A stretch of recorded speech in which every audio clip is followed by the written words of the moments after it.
नमस्कार, श्रमिक मंत्र न्यूज में आपका स्वागत है। आप देख रहे हैं श्रमिक मंत्र न्यूज और मैं हूं आलोक शर्मा। आज फिर से हाजिर हूं आज की अहम खबर के साथ। तो मामला यह है कि सरकार ने पहले दिन से इस जांच को दबाने का और इस जांच को भटकाने का प्रयास किया और ये मैं स्पष्ट रूप से नाम लेकर कह रहा हूं कि उत्तराखंड के मुख्यमंत्री धामी जी का इसमें महत्वपूर्ण योगदान है। धामी जी मुख्यमंत्री के रूप में इस बात के लिए आजीवन जवाबदेह होंगे कि जो इस जांच को भटकाने का और इस जांच को दबाने का उन्होंने प्रयास किया, यह उत्तराखंड की मात्र शक्ति के लिए और उत्तराखंड के अस्मिता पर प्रश्न लगाने के लिए, हमको अपमानित करने के लिए उनको हमेशा जाना जाएगा। साथियों, अब मैं कल की बात पर आता हूं कि आदरणीय मुख्यमंत्री जी ने इस जांच की सीबीआई की संस्तुति की है, लेकिन अभी भी मुख्यमंत्री जी इस जांच को भटकाने के लिए पूरी तरह जोर लगाए हुए हैं। मैं सरकार से यह जानना चाहता हूं कि जब सीबीआई जांच की संस्तुति हो गई तो सरकार ने जो भारत सरकार को प्रतिवेदन भेजा है, रेफरेंस ऑफ टर्म या टर्म्स ऑफ रेफरेंस जिसको कहा जाता है, जो टर्म्स ऑफ रेफरेंस भेजा है वो क्या है, उसको सार्वजनिक क्यों नहीं किया जा रहा है? नंबर एक बात, सरकार की मंशा में खोट है, इसलिए सरकार जो टर्म्स ऑफ रेफरेंस है उसको सार्वजनिक नहीं कर रही है। मैं साधारण भाषा में अगर कहूं तो टर्म्स ऑफ रेफरेंस का मतलब है कि जांच के दायरे में जो बिंदु समाहित हैं वो कौन से बिंदु हैं कि जिनको जांच के दायरे में समाहित किया गया है। मेरी जानकारी है कि सरकार इस जांच के बिंदुओं को लिमिटेड करके इस प्रकार से केंद्र को संस्तुति कर रही है कि इसमें क्या कोई संभावित वीआईपी था या नहीं था, इसकी जांच हो। तो हमारा पुलिस प्रशासन से भी एक सवाल है और सरकार से भी एक सवाल है कि क्या भाजपा की नेत्रियों ने एसआईटी ज्वाइन कर ली? जो उर्मिला सनावर जब पूछताछ हो रही थी तो भाजपा की एक महिला कार्यकर्ता वहां पे मौजूद थी। ये बहुत बड़ा सवाल संदेह पैदा करता है हम लोगों के बीच में।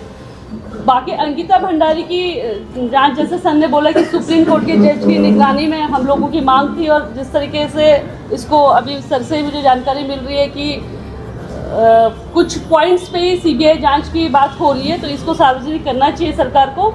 दूसरा, जो ज्योति अधिकारी वाली बात मैं यहाँ पे जरूर करना चाहूँगी कि जो एक्ट पे, जिन धाराओं पे उन पे मुकदमे लगे हैं वो सरासर गलत है, क्योंकि उन्होंने जो बातें बोली एग्रेशन में बोली, और मैं उन बातों का समर्थन भी नहीं करती, ना कांग्रेस पार्टी करती। कुछ बातें उनकी थी जो लोगों के मन को आहत करी होंगी, ये सच्चाई है। जिस तरह से 2-2.5 साल से इन्होंने पूरे उत्तराखंड प्रदेश को गुमराह किया है, अभी भी वो गुमराह करना चाहते हैं। पता चला है कोई एक और थोड़ा सा छोटा कोई एफआईआर करके इसको फिर डाइवर्ट करने का प्रयास कर रहे हैं ये लोग। ऐसा हम नहीं होने देंगे।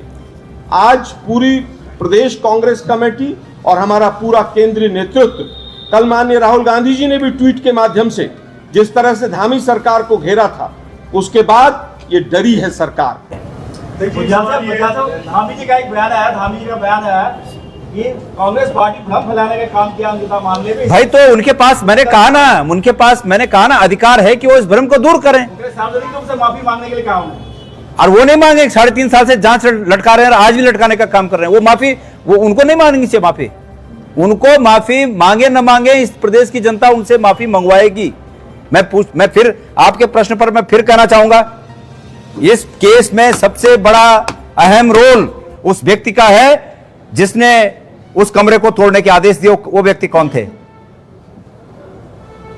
अगर प्रश्न उठेंगे तो बहुत प्रश्न उठ रहे हैं। अच्छा कि आपने प्रश्न उठाया और मुझे याद आ गया, अहम रोल तो यह है जिन्होंने जांच के इसमें तोड़ने के आदेश दिए।